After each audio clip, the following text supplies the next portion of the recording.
La fragilité est un concept étrange.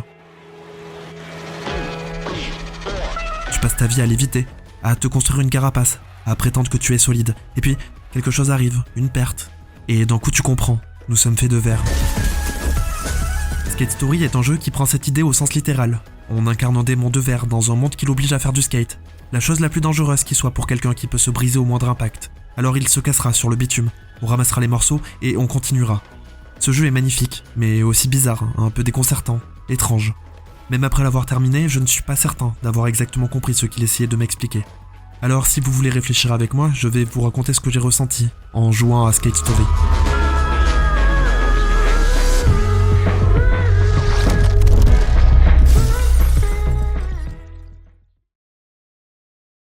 Le jeu commence par une cinématique. Une forme humanoïde creuse avance sur un sentier. En son cœur, quelque chose brille. C'est son âme. Rien d'autre de vivant en lui, juste cette lumière fragile au centre, qui persiste. Et en face, une lune, immense, lumineuse, impossible à ignorer. Un texte apparaît.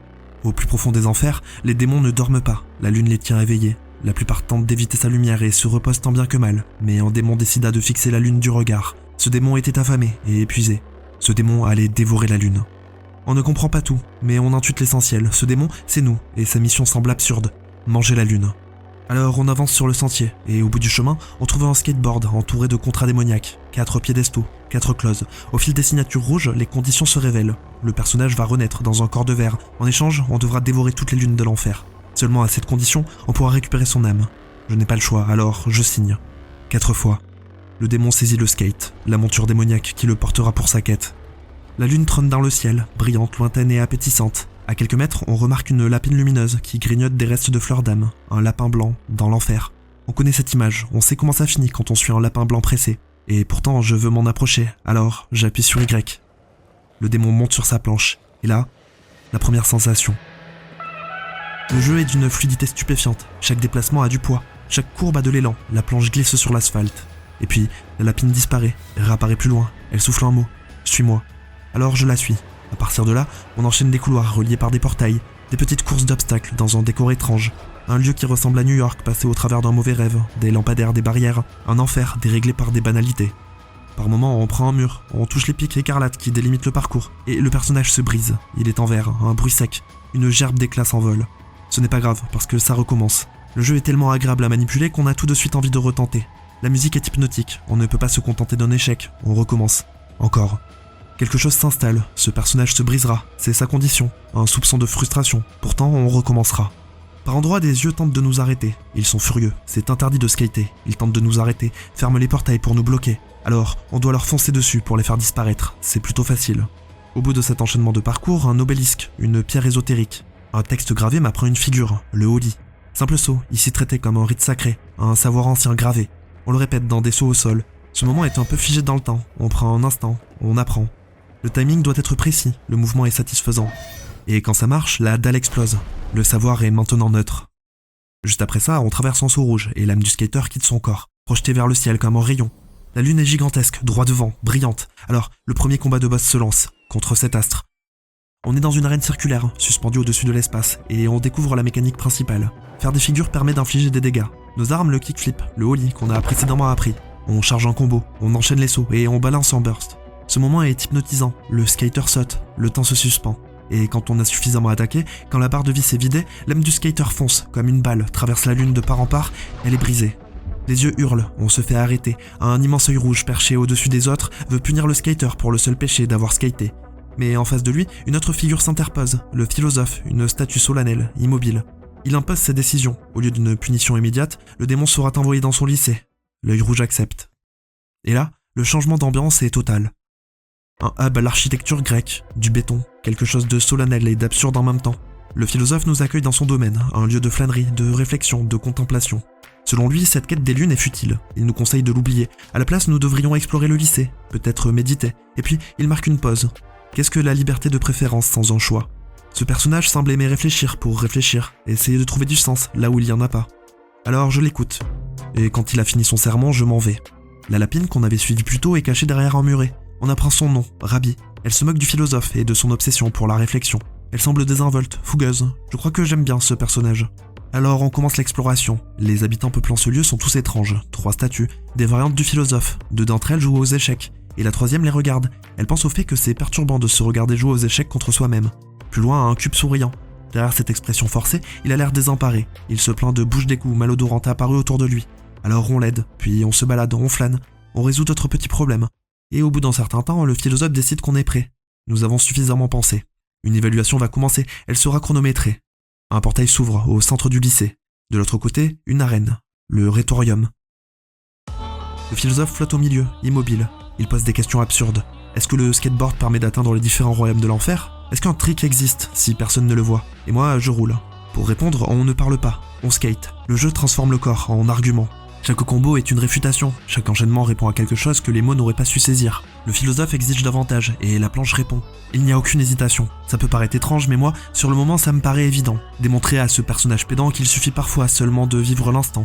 Et puis, progressivement, la rencontre bascule en combat. Un chronomètre apparaît, une pression supplémentaire. On accumule de l'énergie en enchaînant les figures, puis on renvoie tout en une attaque. Et finalement, en étant patient, le philosophe s'avoue vaincu. Il ouvre grand les yeux et comprend la beauté de cette quête impossible.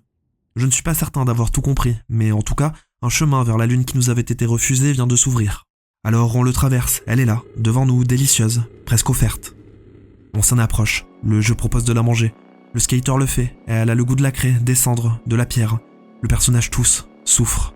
Le philosophe révèle alors quelque chose de crucial. En mangeant les lunes, on s'enfonce dans le sommeil. Et pour récupérer son âme, le skater devra toutes les dévorer. Il y en a 7 en tout.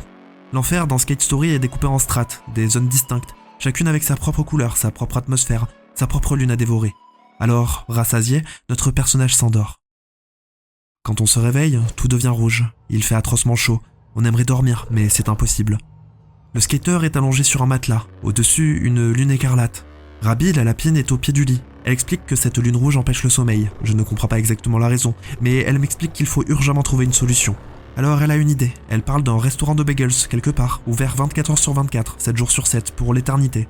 Il y aura peut-être quelque chose là-bas pour nous aider à trouver le sommeil. Donc on repart dans les niveaux pour résoudre ce problème absurde. La musique change du piano, de l'écho, quelque chose de presque réconfortant malgré le décor infernal. Le jeu introduit de nouvelles mécaniques, des barrières bleues. On ne peut les traverser que si on est assez rapide. Pour la première fois, la vitesse devient une nécessité. Parfois, dans la précipitation, on rate, le skater se brise, mais on recommencera.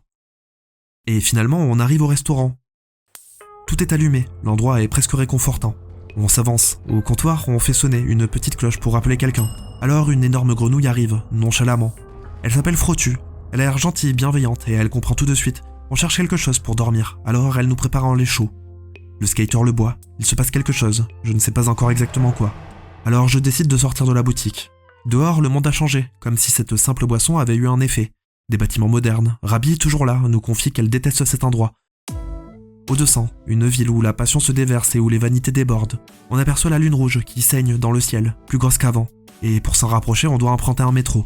Alors on se balade un peu, on observe les environs et on trouve rapidement la station. Et alors, bien que le jeu m'ait montré des bizarreries, je me trouve quand même surpris. Ce métro n'a pas de roue, à la place des pattes, insectoïdes, tentaculaires. La rame semble vivante et on la dirige le long d'un fil suspendu au milieu de rien. On avance dans le vide, la lune se trouve devant, elle se rapproche, elle grossit. Elle est rouge comme le sang, et au bout du chemin, le terminus. Le métro s'arrête, il nous dépose, la lune est là. Elle attendait. Alors le combat se lance et cet affrontement est plus dur que le précédent. L'arène est grande, la lune aussi. Elle envoie des éclairs de particules qu'on doit éviter. Elle s'enfuit parce qu'elle sait que le skater est là pour la dévorer, alors on doit la rattraper. Au sol, elle projette un clair de lune, un cercle lumineux. Il faut l'exploiter, charger un combo, revenir à son niveau pour finalement lancer l'attaque dans cette zone, avec précision. La scène est esthétique, presque théâtrale. On fait des figures portées par des basses profondes de la musique, puis on vient conclure dans ce cercle lumineux qui nous éclaire comme un projecteur. Et finalement, quand sa barre de vie est vide, la lune se met à saigner. Elle pleure tout le sang qui la constitue. Elle rétrécit, le skater la mange. Cette lune a le goût de vin, des roses fanées. Le skater a un haut le cœur, mais il garde quand même la lune dans son estomac. Et puis le rouge devint bleu, le skater se réveille encore sur son lit. La lapine, au pied, nous fait la lecture d'une lettre brûlante du diable lui-même. Le grand ordonnateur de cet enfer, celui qui a tout conçu, nous convie à un banquet, ce soir. Et pour cette occasion, il nous commande une mission. Laver ses vêtements, sa toge, sa queue et son pantalon. Même le diable a besoin de vêtements propres pour bien torturer ses hôtes. Donc on récupère le tout, qu'on emballe dans un sac. Sauf que là, le sac se met à rouler. Il s'enfuit, littéralement par un portail. Alors on se lance à sa poursuite. Derrière ce portail, on trouve un lavomatique, là, dans une ambiance bleutée, au beau milieu de rien. En rentrant dans le magasin, on rencontre un démon qui a l'air fait de guimauve. Il est assis sur une machine, il s'appelle Pilo. En le regardant, je me dis que lui, il est moelleux, élastique, quelque chose qui absorbe les chocs sans se casser. On se regarde, deux matières qui n'ont rien à faire ensemble dans cette laverie automatique. Pilo nous explique qu'il a déjà essayé de laver le linge du diable plusieurs fois. Ça a cassé presque toutes ses machines. Il en reste une, à peine fonctionnelle. Alors on le convainc, on essaye. Sauf que voilà, ça marche, mais le linge se retrouve trempé et furieux. Il doit être séché. Pilo n'a plus aucun sèche-linge, alors il nous conseille d'aller le faire sécher dehors. Et justement, en ressortant, le monde a encore changé. Ce n'est pas la première fois, ce jeu nous montre son habitude. Chaque fois qu'on rentre quelque part et qu'on en ressort, le monde se transforme. À présent, dehors, c'est la place languissante, un arc de triomphe au centre. Au passage, on remarque qu'ici, ce sont deux lunes jumelles qui sont suspendues au-dessus de la zone. Alors on avance, et au milieu de la place, on trouve un fil à linge. On accroche les habits, les vêtements du diable ondulent. Mais à peine accroché, le linge devient instable. Il vibre, il refuse de tenir en place. La toche tressaille sur le fil, la queue se contracte, et le pantalon, lui, prend une décision. Il saute du fil à linge et part en courant. Alors on se lance à sa poursuite, en skate. Un pantalon infernal cavale sur l'asphalte et moi je suis derrière lui, sur une planche. Et pendant qu'on a le dos tourné, les autres vêtements en profitent. C'est ça, l'enfer. Dès qu'on regarde dans une direction, quelque chose s'échappe dans l'autre. Alors quand on rattrape le pantalon, la queue du diable s'est déjà enfuie. Elle s'est accrochée à une statue dorée. Il nous faut un ciseau pour la sectionner. Donc on se met à chercher. On explore cette ville étrange avec des silhouettes instables. Cet endroit a un peu la même texture que la ville, lors de l'heure sombre dans Persona 3. Tout semble arrêté, suspendu. Au bout d'un certain temps, à force d'exploration, on a une piste. Un endroit étrange appelé l'usine de sens. Une grenouille se trouve derrière le comptoir, c'est Frottu. Toujours bienveillante, toujours verte, toujours nonchalante. À ce moment-là, je me demande si c'est elle qui gère tous les magasins de l'enfer. Ça me fait penser à Hotline Miami, Bert qui, dans l'inconscient de notre personnage, est à la fois vendeur dans une supérette, gérant d'un vidéoclub et restaurateur dans un fast-food. Frottu nous guide vers l'intérieur où on trouve Larry, un crâne qui lévite légèrement au-dessus du sol. Il a une paire de ciseaux dans sa bouche. Il reconnaît qu'on a besoin des ciseaux, mais il a faim, il veut manger d'abord, alors un combat se lance. Ça fonctionne comme les combats précédents. C'est plutôt simple et après l'avoir battu, il nous donne les ciseaux. Avec la paire, on décroche enfin la queue du diable. C'est bon, les vêtements sont maintenant propres, secs et pliés. On les remet dans le sac, on retourne sous l'arche, elle s'active et devient un gigantesque portail, sauf que le sac se fait aspirer, alors dans la panique, je le poursuis. On arrive dans une gigantesque arène, il y a une boîte aux lettres, c'est là qu'on devrait déposer le linge. Sauf qu'une chaîne en sort et s'accroche aux lunes. La chaîne tire les lunes vers le sol, c'est un nouveau combat de boss. Le principe du clair de lune dans lequel on doit lancer les combos est aussi présent ici. Les bas hypnotiques sont aussi là. Cette fois, par contre, les lunes projettent des formes fantomatiques, des scorpions géants qui avancent au rythme de la musique. C'est presque une danse. On fait des combos, des esquives, un chronomètre apparaît, encore, on doit réussir dans le laps de temps indiqué, sans quoi il faudra tout recommencer. C'est stressant, pressant, par moments je rate un saut, le skater éclate sur le sol mais repart aussitôt. L'affrontement est satisfaisant, chorégraphique, et puis on envoie le combo final. L'âme du skater se projette encore comme un projectile dans l'espace. Les deux lunes jumelles se fendent, et en écran noir. On est à présent dans le magasin de bagel, le restaurant infernal, ouvert indéfiniment pour l'éternité. Le skater est assis à une table à prêter. Dans une assiette, il y a la lune bleue, on la mange. Le jeu nous montre alors une scène étrange, une vitrine, comme un vivarium à l'écran, avec inscrit au devant le mot estomac. La lune rouge et la lune grise y sont déjà, les lunes jumelles viennent s'y ajouter, une par une. Une image métaphorique du ventre de notre personnage, ça se remplit, notre quête avance. Rabbi signale que le skater est repu, que les conditions sont parfaites pour dormir. Alors on interagit avec un lit. Le skater plonge dans le sommeil. Sauf qu'une créature faite de glace débarque et réveille notre personnage. Il s'appelle Kone. Il semble furieux. On ne peut pas dormir ici, c'est interdit. Il faut un permis. Rabbi trouve la situation ridicule, et à vrai dire moi aussi. Mais Kone est insistant, scandalisé. Il finit par nous dénoncer, et on se retrouve au ministère de la mort, dans un tribunal. Notre juge, c'est un œil, procédurier. L'œil géant confirme que dormir sans permis, c'est interdit. Mécontent, il nous attaque, donc on l'affronte. Et finalement, quand on le bat, on découvre qu'il cachait en fait la lune verte, que le personnage dévore aussi. À partir de là, le jeu devient assez linéaire, on poursuit cette routine, on accède à une nouvelle zone, on résout des problèmes, puis on avance. Après cette lune verte, il restait en fait 2 astres à récupérer. Alors je vais tenter de résumer. D'abord, il y a une lune violette, qui avait été volée par un pingouin collectionneur. Il accepte de nous la céder, en échange d'un diamant brillant. Enfin, la dernière lune, c'est une lune de mensonge, qui se fait passer pour un soleil. Les événements de la zone consistent à déjouer les mirages fabriqués par cet imposteur. Et quand on y parvient, c'est bon, le skater a mangé toutes les lunes. Cette sphère se trouve dans ce vivarium, dans l'estomac du skater. Il est repu, ballonnant, il plonge dans le sommeil. Quelque chose gronde dans l'estomac du skater. Il se lève, il se dirige vers la porte, c'est le début d'un nouveau chapitre. Un banquet a lieu au Palais Chanceux pour célébrer joyeusement une cruelle vérité. Frottu, reconverti en majordome, attend l'entrée, petite et toujours verte. Elle reconnaît le skater de verre, une table lui est réservée, elle nous invite à entrer, à profiter. Les chaises sont rangées comme dans une cathédrale. Pilo est là, Larry aussi, tous ceux qu'on a croisés, éparpillés dans la salle. Un piano blanc joue un morceau sans pianiste, la musique existe sans personne pour la produire. Alors on monte sur la scène, une table blanche est dressée, donc on s'assoit. Pour la première fois, dans ce moment de vide, le démon fait de verre s'exprime. Il fait une introspection, il se demande s'il ira loin. Est-il suffisamment mort? Sauf que ce moment est coupé. La caméra filme à présent Rabi. Elle se trouve au milieu de rien. Sa peau scintille, elle a l'air seule, perdue. D'un coup, ses yeux se trouvent transpercés de cristaux rouges, tranchants, pointus. Elle dit que ça fait mal. Elle pleure, je crois. Elle se fissure de l'intérieur. Elle dit qu'elle déteste ce moment. Et puis, tu le vois maintenant? Je le vois. Rabi n'a jamais été une lapine. C'est une rate. Le diable lui a donné l'apparence d'un lapin blanc, lumineux, rassurant, exactement le genre de créature qu'on suit dans un couloir sans se demander où il mène. On a suivi, comme Alice, sans jamais questionner. En transparence à l'intérieur d'elle, on le voit, un rat. Elle a l'air de souffrir, les cristaux qui sortent de ses yeux lui font mal. Et, sans prévenir, la caméra passe sur un mille pattes. Une créature suspendue dans le ciel des enfers. Une longueur impossible, infinie peut-être. Il décrit un large cercle au-dessus de la scène. Pendant ce temps, Rabi, enfin, la rate continue. On l'a forcée à prendre cette forme pour nous mener jusqu'aux lunes. L'âme du skater ne reviendra jamais. Elle a déjà disparu, dévorée. Le diable avait réservé une torture particulière, une quête, une promesse qui ne mène à rien. Tout ce qu'il y a ici, elle, les lunes, le contrat, le skateboard, tout a été mis en place pour faire du mal.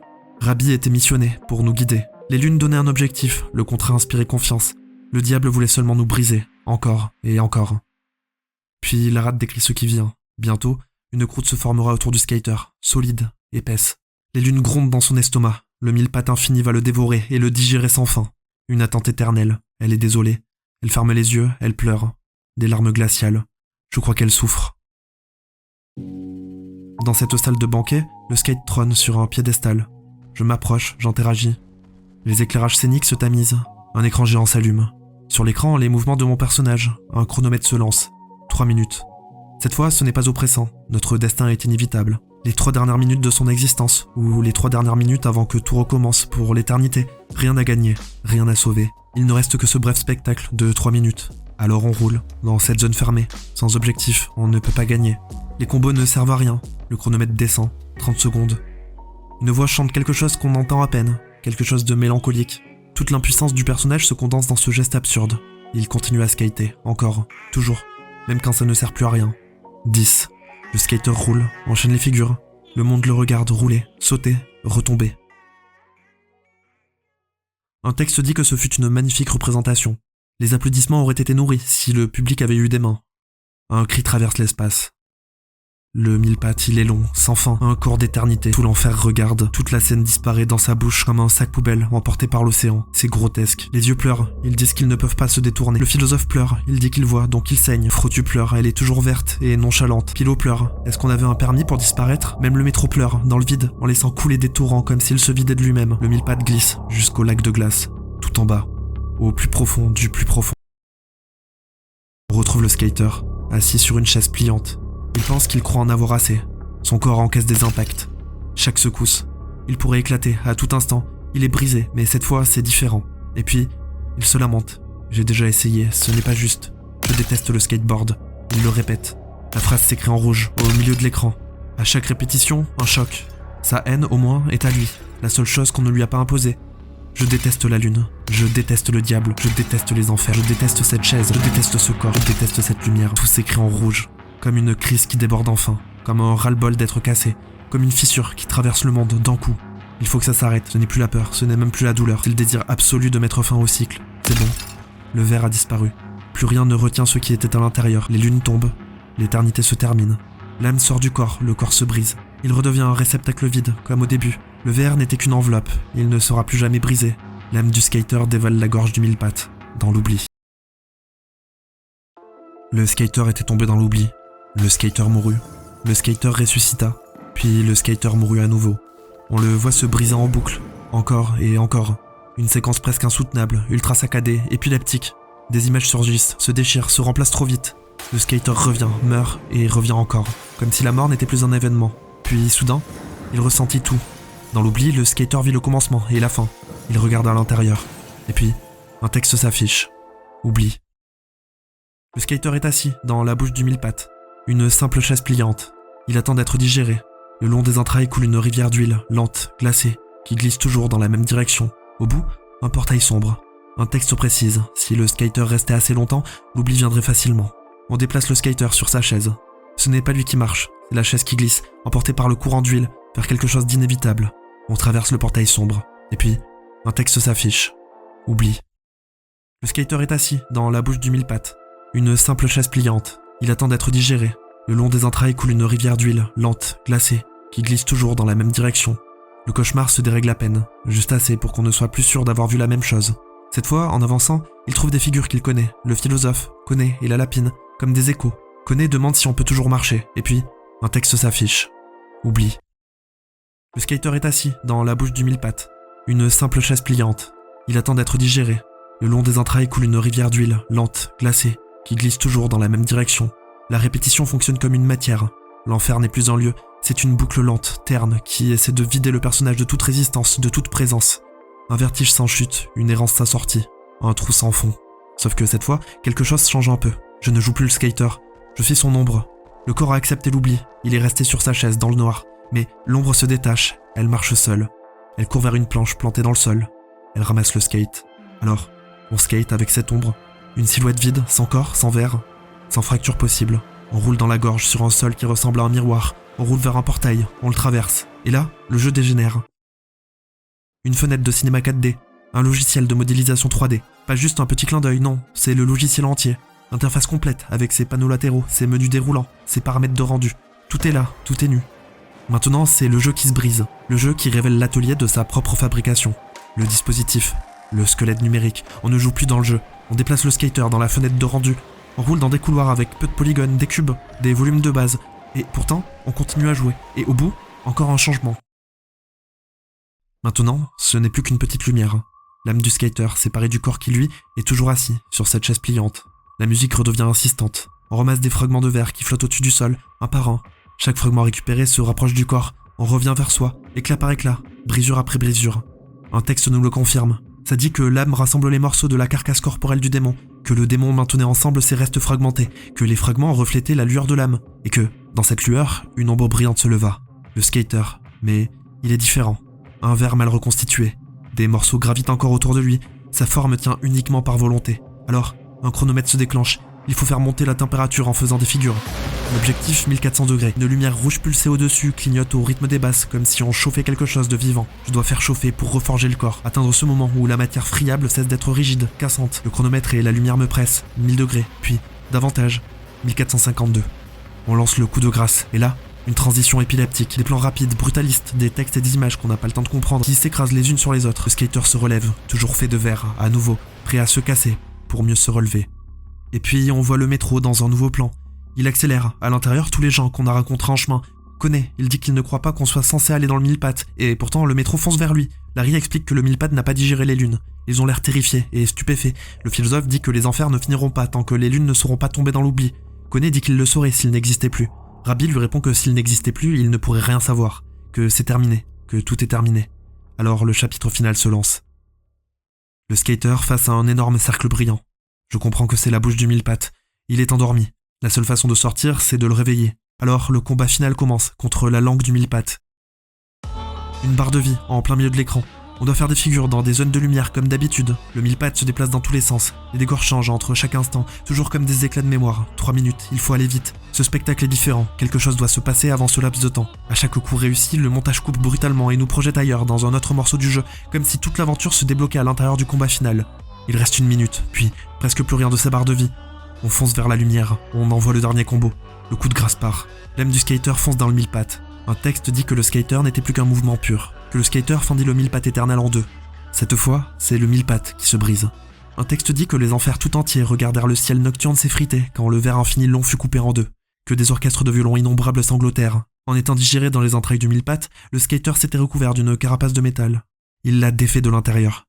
Les lunes s'en échappent, libres. Le métro fonce. Koné, Rabbi, le philosophe, Frotu doivent y arriver. Les parois s'effondrent, l'acide gastrique sent l'essence et le plastique brûlé. Tout tombe dans tous les sens, puis tout s'arrête. Plus de skater. Est-ce qu'il a survécu ? Par la fenêtre du métro, Koné et la rate regardent les fragments du skater qui se dispersent dans l'enfer. Des éclats de verre légers comme des flocons, traversés par la lumière des lunes libérées. Koné constate, c'est beau. Frotu confirme, c'est vraiment beau. Le philosophe acquiesce, c'est indubitablement beau. Le skater est dispersé, il n'est plus un corps, il est des fragments éparpillés dans l'enfer, et tout le monde trouve ça beau. Ce jeu comprend quelque chose que beaucoup de jeux évitent. Son personnage est en verre parce que c'est ce qu'on est. Fragile par construction, vulnérable par condition. Il se brise sur le bitume, se recompose, recommence. Ça ne le rend pas invulnérable, ça le rend humain. Les fissures ne le disqualifient pas, elles témoignent. On a suivi un lapin blanc dans un terrier. On savait comment ça finissait. On y est quand même allé. Le skateboard était là pour nous donner de l'espoir, et ça a marché. Être fort ne signifie pas rester intact. Le personnage triomphe parce qu'il continue, même quand les morceaux gravitent encore autour de lui. J'ai ma réponse, même quand personne ne regarde, le trick existe quand même. À la fin, les éclats de verre du skater sont beaux, précisément parce qu'ils portent la lumière des lunes libérées. Alors, si quelque part vous trouvez une planche avec des roues, montez dessus et roulez pour contempler l'absurdité. Il se peut que vous tombiez, que vous vous brisiez, mais vous repartirez. Ça valait le coup de skater. Enfin voilà, Skate Story, en gros, c'est ça.